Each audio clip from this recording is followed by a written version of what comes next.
नमस्कार दोस्तों, मैं हूं आपका होस्ट शैलेंद्र शर्मा। आप देख रहे हैं आपका अपना चैनल चंबिल वाला स्पोर्ट।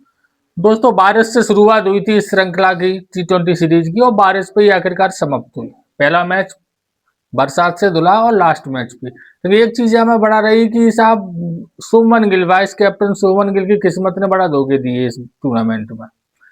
सबसे ज्यादा चर्चा भी उनकी थी, लोगों की निगाहें थी शुभमन गिल क्या करती है T20 में। वो इतना अच्छा प्रदर्शन नहीं कर पा रहे जितना टेस्ट और वनडे में वो कर पा रहे हैं। हालांकि वनडे में भी ज्यादा विशेष नहीं रहा था उनका, एक T20 में लोगों की निगाह थी। निगाह इसलिए भी थी कि उनके वजह से, उनके कारण से संजू सैमसन और जायसवाल की स्थिति बड़ी खराब हो चुकी है मैच में, इस श्रृंखला में और T20 की टीम में।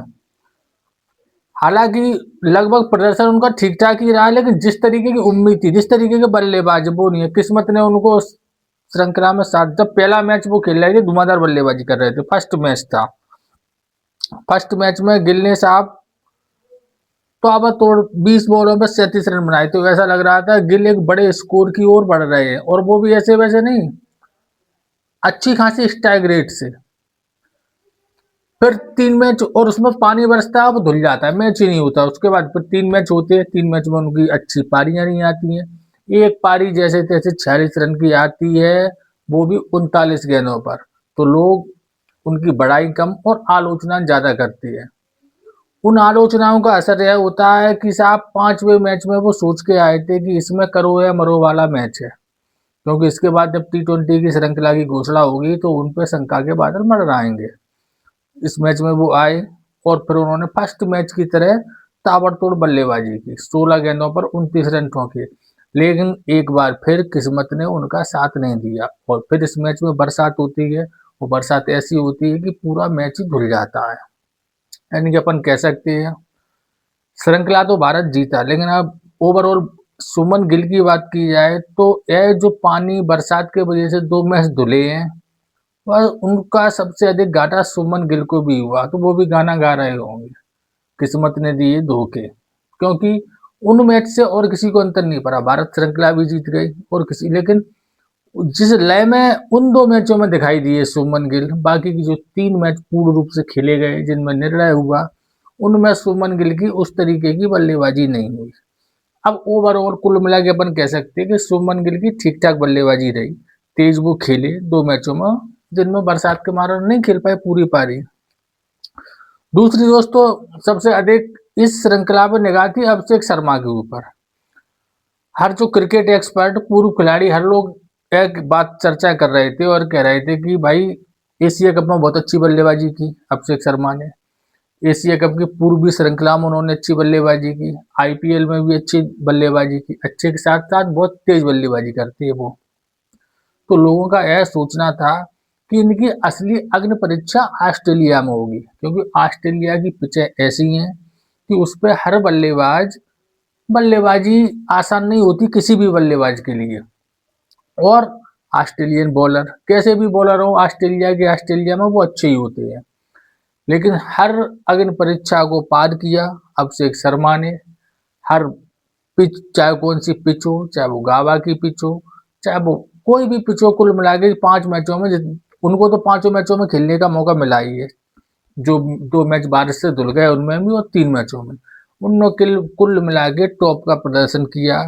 और सारी जो लोगों के मन में शंकाएं थी कि वो ऑस्ट्रेलिया की पिच पर कैसा खेल सकते हैं, उन शंकाओं का उन्होंने निराकरण कर दिया। और आखिरकार ओवरऑल उन्होंने 163 रन बनाए 5 मैचों में, और प्लेयर ऑफ द सीरीज भी रहे। जबकि अभी अगर बल्लेबाजी की बात की जाए तो शायद सबसे नए नवेले और युवा बल्लेबाज अभिषेक शर्मा ही हैं भारतीय टीम में। दोस्तों, भारत ने 2-1 से श्रृंखला जीत ली। भारत जब से सूर्य कुमार यादव कप्तान बने हैं, और उससे पहले से भी, लेकिन अपन सूर्य कुमार की कप्तानी की बात करें, लगभग 6-7 श्रृंखला वो लगातार जीत चुके हैं। उनकी कप्तानी में अभी तक भारत ने कोई भी T20 श्रृंखला नहीं हारी है। 2024 के वर्ल्ड कप के बाद वो कप्तान बने थे। ऑस्ट्रेलिया को 4-1 से हराया, अफ्रीका से 1-1 से बराबरी पर रहे, फिर श्रीलंका को 3-0 से हराते हैं, फिर अफ्रीका को 3-1 से हराते हैं, बांग्लादेश को 3-0 से, इंग्लैंड को 4-1 से, और फिर इस बीच बीच में एशिया कप आता है वो भी जीतते हैं, और ऑस्ट्रेलिया को 2-1 से हराई जी श्रृंखला। तो आप देख सकते हैं कि भारतीय T20 टीम किस कदर फॉर्म में चल रही है। कोई भी टीम हो, कोई भी मैदान हो, कुछ अंतर भारतीय टीम को नहीं पड़ता है, वो ताबड़तोड़ मैच जीत रही है। अब दोस्तों बात करें अगर अभिषेक शर्मा की, तो उन्होंने इस मैच में 1000 रन पूरे किए। मैच के हिसाब से देखा जाए तो लगभग 28 मैचों में उनके हुए, 5 या 6वें नंबर पर रहे वो सबसे हाईएस्ट। लेकिन अगर गेंद बॉल उन्होंने खेली उस हिसाब से देखे जाए तो वो नंबर 1 पर रहे। उन्होंने मात्र 528 गेंदों पर 1000 रन पूरे किए, जो कि सबसे तेज रन है ऑल वर्ल्ड में। तो अभिषेक शर्मा की तो जितनी तारीफ की जाए उतनी कम है। अब दोस्तों इस सीरीज से कुछ चीजें निकल कर और आई हैं, जैसे कि संजू सैमसन को लास्ट के मैचों में नहीं खिलाया गया, और वो जो मैच भी खेले कहीं उनको बंडान उतार दिया गया, किसी में मौका नहीं आया, और लास्ट उन्हें लगभग उनके 5 मैच में उनका सही तरीके से प्रयोग नहीं हुआ, और लास्ट के मैचों में उनको खिलाया ही नहीं गया।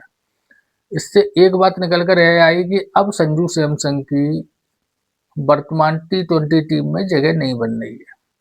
चाहे वो कितना भी संघर्ष करके आए हो टीम में, कितनी भी न्याय की गुहार लगाई गई हो उनके फैंस क्लब द्वारा, कुछ भी कारण, चाहे वो कितनी अच्छी बल्लेबाजी उन्होंने की हो पूर्व में T20 में, बड़े बड़े शतक भी लगाए हो बैक टू बैक, लेकिन वर्तमान में स्थिति यह है कि सत्य बात यह है कि वो ओपनर बल्लेबाज है, और उन्होंने शुरू से ही ओपनिंग की है IPL में भी। अगर वो 5वें 6वें नंबर पर उनको खिलाया जाता है तो, और उस तरीके का प्रदर्शन कि अपन उनसे उम्मीद करें, तो वो उचित नहीं होगी, और यही कारण है कि अंततः उनको लास्ट मैचों में हटा दिया गया। अब जब नेक्स्ट T20 टीम अफ्रीका के खिलाफ जो मैच होंगे उसकी जब घोषणा की जाएगी, तो संजू सैमसन अगर टीम में नहीं दिखाई दे तो कोई अचरज की बात नहीं होनी चाहिए, क्योंकि वर्तमान में उनकी जगह बन नहीं रही है। अब कारण चाहे वो सुमन गिल मान लो, चाहे गौतम गंभीर मान लो, या कुछ भी मान लो, लेकिन हकीकत यह है कि अगर यही टीम रहती है तो उनको किस नंबर पर खिलाया जाए वो जगह नहीं है उनके लिए। दूसरी बात यह भी श्रृंखला से सामने आया, जो कि सूर्य कुमार यादव कह भी चुके हैं, कि ओपनिंग को छोड़कर कोई भी प्लेयर का जो डाउन है वो तय नहीं है, किसी को कभी भी किसी भी नंबर पर खिलाया जा सकता है।